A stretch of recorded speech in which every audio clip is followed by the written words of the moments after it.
مساء الفل عليكم يا اغلى الغاليين. معانا ومعاكم النهارده طريقه عمل الطبيخ وتحديدا البسله والجزر. طبعا كلمه طبيخ دي خضتك يا طالب يا بائس يا اللي قاعد في البيت، صح ولا ايه؟ طبعا دي الكلمه اللي انت مشتاق لها بقالك سنين الدراسه كلها بتدرس ومش عارف ازاي تعملها في بيتك ومشتاق لاكل الحاجه. النهارده انا خلاص اخليك تقدر تعمل الموضوع ده في بيتك. وانت كمان يا ست انا مش عارفه تطبخي اتعلمي اهو، مالكيش حجه. كل اللي علينا هنجيب 4 معالق سمنه كبار وهنحطهم في حله، تمام، وهنحط عليهم بصلتين متوسطين مفرومين.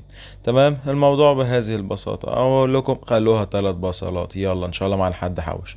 هنحط عليهم بقى رشة ملح، رشة فلفل اسود. تمام، طبعا بيكون كله حسب الرغبة وعلى حسب الكمية اللي انتوا هتعملوها. وهنبتدي بقى نشوح بقى البصل الجميل بتاعنا ده لغاية لما يدبل. زي ما انتوا شايفين من منظر الفيديو ده هو البصل لما دبل معايا. هنعمل ايه دلوقتي؟ هننزل بقى باللحمة الجميلة بتاعتنا. تمام، هي طبعا اللحمه لو اي ست بيت شاطره شافت اللحمه المنظر ده هتقعد تشن كده. ما تقلقوش يا جماعه، ده بس فرق الاضاءه. تمام، ما تقلقوش اللحمه مش عجوزه. تمام، والكلام ده هيفهمه اكتر ستات البيوت الشاطرين مش الخيبانين. ماشي، اللحمه كانت طازه وما تقلقوش خالص. تمام، هو ماما اللي منقياها وما تنقيش ابدا حاجه وحشه. بس هي بس الإضاءة بتاعت الفيديو كان نفسها محتاجة تتظبط شوية، بس يلا اللي حصل بقى. ونشوح بقى اللحمة الجميلة بتاعتنا لغاية لما لونها كله يقلب رمادي. لغاية لما لونها كله يقلب ايه؟ رمادي. قول معايا يا طالب اللي قاعد في بيتك سامع كويس. لغاية لما لونها كله يكون ايه؟ يقلب رمادي. بس. وبعد كده بقى يا باشا، وبعد ما قلب معانا باللون الرمادي الحلو الجميل ده، هنبتدي بقى نعمل ايه؟ هننزل بقى يا باشا بالصلصة الجميلة بتاعتنا. الصلصة دي مكوناتها ايه؟ هي مجرد بس طماطم معصورة في الخلاط.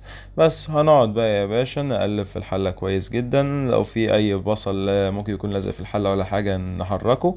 وبس، ونسيب بقى اللحمة مع الصلصة تغلي براحتها شوية في الاول. تمام، لمدة مثلا نص ساعة لغاية لما الصلصة تبتدي تتختن سيكة. وبعد كده بقى نحط عليها شفشة مية، مثلا اللي هو مثلا لتر مية، او نحط كمية المية بتاعتنا ونسيبهم يغلوا مع بعضيهم حبة لمدة ساعة بالظبط. وبعد كده بقى هنجيب كمية البسلة والجزر بتوعنا ونحطهم في الحلة. تمام، وبعد كده نغطي بقى على الحلة الجميلة بتاعتنا دي ونستنى لمدة نص ساعة بالتمام والكمال. نص ساعة بس وهتشوفوا بقى المفاجأة اللي هتحصل. يلا بينا نشوف المفاجأة، يلا بينا.